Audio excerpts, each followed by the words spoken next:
Strange tales, yet mirrors of human life. Hey everyone! Welcome to Encountering Chinese, Strange Tales from Liao Zhai. Today, I'm going to tell you two short stories. The first story is titled Huang.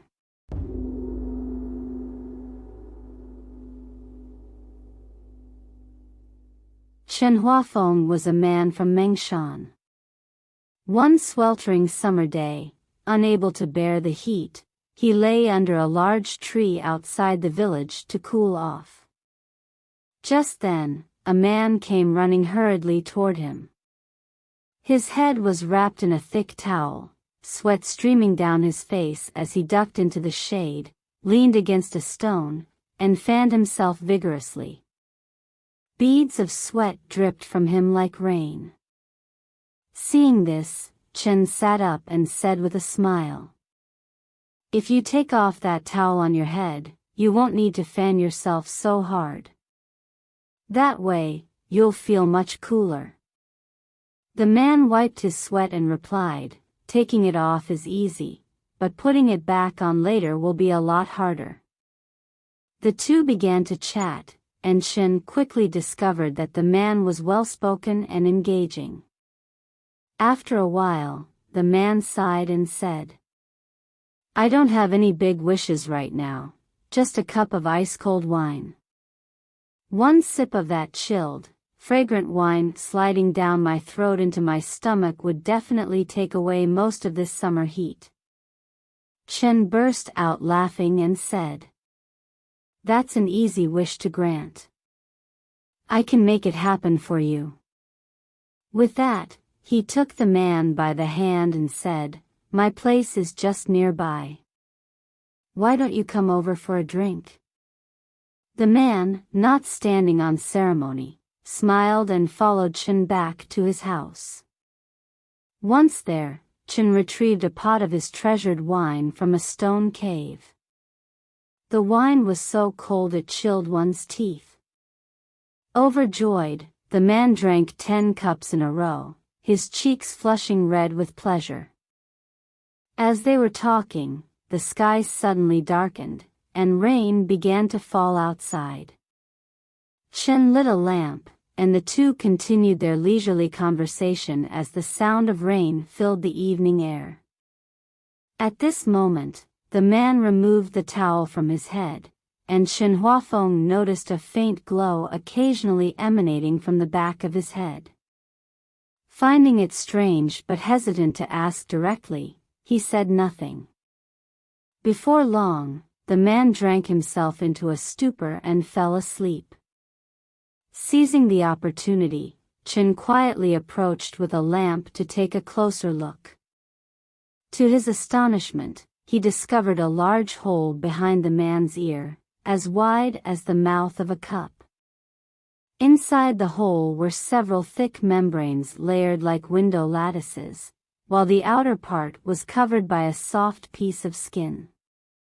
The inside of the hole appeared to be hollow. The more Chen looked, the more curious he became. Unable to resist, he took the hairpin from his topknot and carefully prodded the soft skin.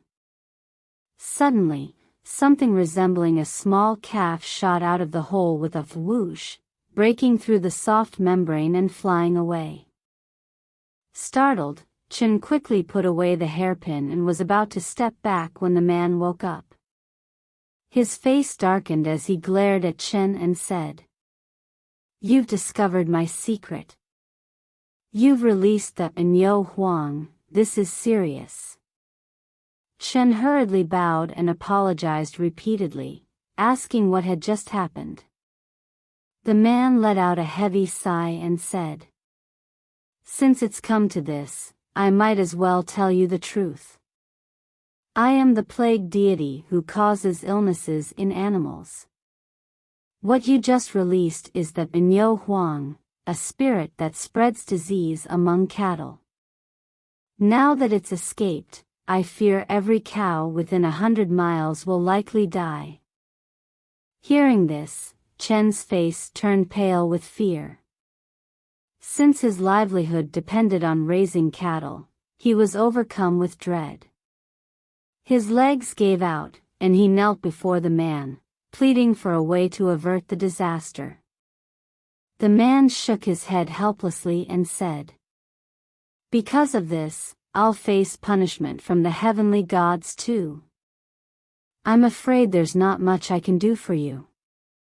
However, I do know of a remedy that might help. It's called bitter Sephora powder. I'll write down the formula for you, but you have to share it openly, without any selfish intent. That's the only way to save the cattle." After saying this, the man stood up to leave. Before departing, he scooped up a handful of soil and placed it in the family shrine of Chen's home, saying, "Use just a little of this each time, it will suffice." With that, the man clasped his hands in a polite farewell and walked out into the rain, vanishing without a trace. Before long, the plague broke out on a massive scale, and cattle began dropping dead in large numbers. Although Chen Huafeng remembered the man's advice, greed clouded his judgment. He refused to share the remedy with others, disclosing it only to his younger brother. His brother tried the remedy at home, and to his delight, it worked. However, when Chen applied the same remedy to his own cattle, it had no effect at all. Out of the 40 cows he owned, nearly all perished within a few days, leaving only 4 or 5 old cows barely clinging to life. Even they appeared to be on the brink of death. Consumed by regret and despair, Chen had no idea what to do. In desperation, he suddenly remembered the soil left in the shrine by the mysterious man. Clinging to a sliver of hope, he mixed the soil with the remedy and applied it to the sick cattle. To his astonishment, by the next morning, all of his surviving cows had fully recovered. It was then that Chen realized the remedy had failed before because the deity was punishing him for his selfishness. Filled with guilt and a sense of duty, he immediately began sharing the formula far and wide, ensuring that no one was left in the dark. Over the next few years, the cows on Chen's farm began to thrive again.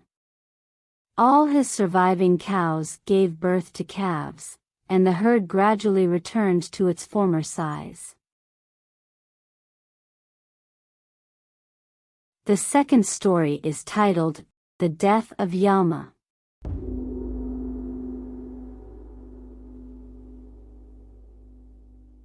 A certain governor's father had once served as a viceroy in the southern provinces but had passed away many years prior. One night, the governor had a strange dream. In the dream, his father appeared pale and sorrowful. He said, "Although I didn't commit any major crimes in my life, there's one thing that haunts me forever. When I was guarding the frontier, I made a terrible mistake in judgment. I wrongly deployed a troop of soldiers, who were ambushed by pirates while marching. The whole unit was wiped out. Now, the souls of those soldiers are complaining about me in the underworld, and the punishments there are unbearable. I fear I won't be able to withstand them. The judge handling my case in the underworld is a Yama named Wei, who now works as a grain transportation officer in the human world. Tomorrow, his convoy will pass through your area. Please, I beg you, plead for me. Don't forget." Upon waking, the governor doubted the authenticity of the dream, dismissing it as mere imagination. However, when he dreamed again, his father reappeared. This time, his tone was stern. "I am suffering greatly, yet you treat my plight with indifference, dismissing it as an ordinary dream." Waking again, the governor could not shake his father's reproach, and unease lingered in his heart.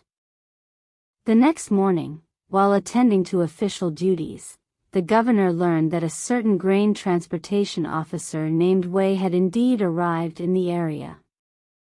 The governor summoned him to the office, ordered 2 bailiffs to press him into a seat, and then knelt before him, bowing repeatedly with utmost respect.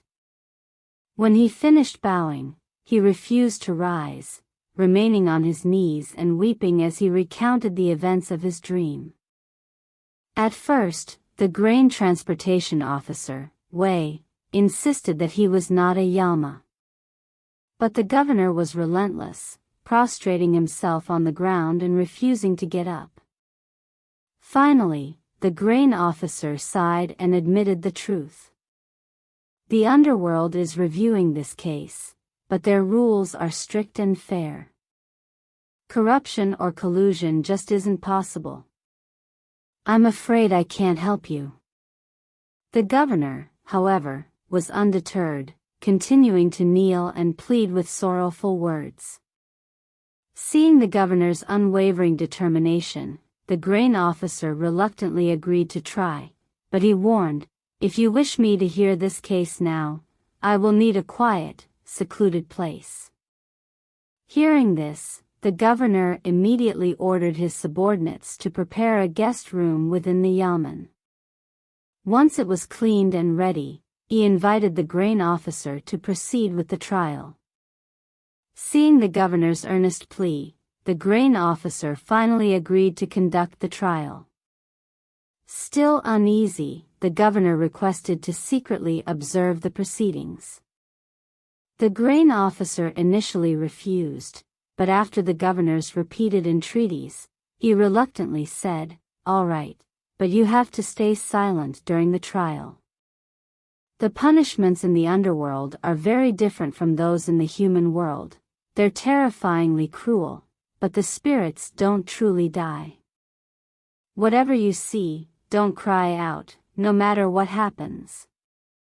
That night, the governor concealed himself near the guest room, cautiously peeking in. In the makeshift courtroom, he saw the defendants, all in wretched states, some missing their heads, others with severed limbs, their faces twisted in torment, resembling scenes from a hellish purgatory. Beside the court stood a massive cauldron of boiling oil, with several attendants constantly feeding wood into the fire to keep the oil bubbling fiercely.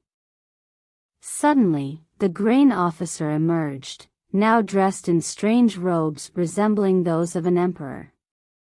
He ascended to the judge's seat with an austere expression and commanding presence. The spirits knelt before him, wailing their grievances in unison. The grain officer, now revealed as Yama of the underworld, questioned them sternly. "Did you all die in a pirate attack? But it wasn't your commanding officer who killed you, it was the pirates. The blame should be on the perpetrators, not your superior. Why are you directing your accusations at him?" The spirits, undeterred, cried out in anger. "By the rules, we should never have been sent out in the first place. It was our commanding officer's mistake that led to our deaths. The disaster started with him. How can our accusation be wrong?" Wei, the Yama, continued to argue on behalf of the governor's father, attempting to quell the spirits' outrage, but their cries grew louder and more sorrowful, filling the air. Seeing no other option, Wei, the Yama, summoned ghostly attendants and ordered, "If this is their grievance, then place the defendant into the cauldron and fry him briefly." This punishment was indeed warranted, but it need not be overly severe. This decision revealed Wei, the Yama's careful balancing act. He sought to appease the angry spirits while avoiding angering the observing governor. However, the ghostly attendants, unconcerned with such subtleties, immediately pierced the governor's father with iron forks, lifting him into the air before hurling him into the bubbling oil. Witnessing this horrific scene, the governor's heart felt as if it were being torn apart. Overcome with grief, he let out an involuntary cry. In an instant, the room fell silent.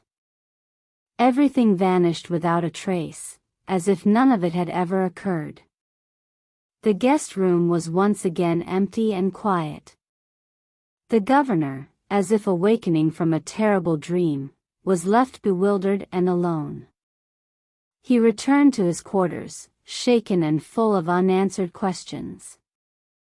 The next morning, he went to seek out the grain officer once more, only to discover that he had mysteriously died during the night. This story was recounted to me by Zhang Yuding of Songjiang. However, due to the unpleasant reputation surrounding this incident, he never disclosed the name of the governor involved. Alright. That's all for today's tales. Huang and the death of Yama conclude here. If you enjoyed this, please like and subscribe. Feel free to leave a comment and share it with others. See you next time.